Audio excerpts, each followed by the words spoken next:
ഇപ്പം നമ്മുടെ നാട്ടിൽ ഈ കമ്പ്യൂട്ടർ ടെക്നോളജി വന്നപ്പോഴത്തേക്ക് ഇവിടെ അങ്ങനെ കമ്പ്യൂട്ടർ അറിയാമെന്നുള്ള വളരെ കുറച്ച് പേരെ ഉണ്ടായിരുന്നുള്ളൂ.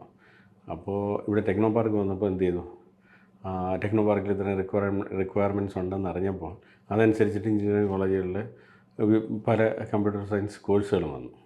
ഇപ്പം നമുക്ക് ആവശ്യത്തിനുള്ള ബ്രെയിൻസ് ഇവിടെ നമുക്ക് പ്രൊഡ്യൂസ് ചെയ്യാൻ നോക്കുന്നുണ്ട്.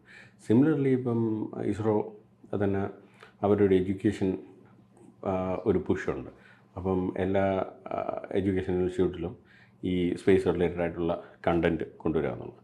അതുപോലെ നമ്മൾ ചെയ്യുന്ന വേറൊരു നമ്മൾ ഈ യൂണിവേഴ്സിറ്റീസും കോളേജസുമായിട്ട് കൊളാബറേറ്റ് ചെയ്തിട്ട് നമ്മൾ അവിടെ നിന്ന് സ്റ്റുഡൻസിനെ ട്രെയിൻ ചെയ്ത് നമ്മൾ അബ്സോർബ് ചെയ്യുന്നുണ്ട്.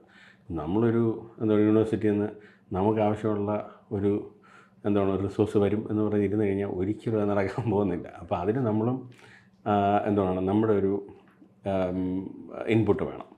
അതെന്ന് പറഞ്ഞു കഴിഞ്ഞാൽ അവരുമായിട്ട് കൊളാബറേറ്റ് ചെയ്ത് നമുക്ക് ആവശ്യമുള്ള ടൈപ്പ് ഓഫ് പ്രോഗ്രാംസ് അവരെ ഇൻവോൾവ് ചെയ്ത്, അല്ലെങ്കിൽ അവിടെ നിന്ന് വരുന്ന സ്റ്റുഡൻസ്, ഇൻറ്റേൺഷിപ്പിന് വരുന്ന സ്റ്റുഡൻസിനെ ഇത് പഠിപ്പിച്ച്, ആ ഒരു പ്രോസസ്സ് വളരെ ഇമ്പോർട്ടൻ്റ് ആണ്.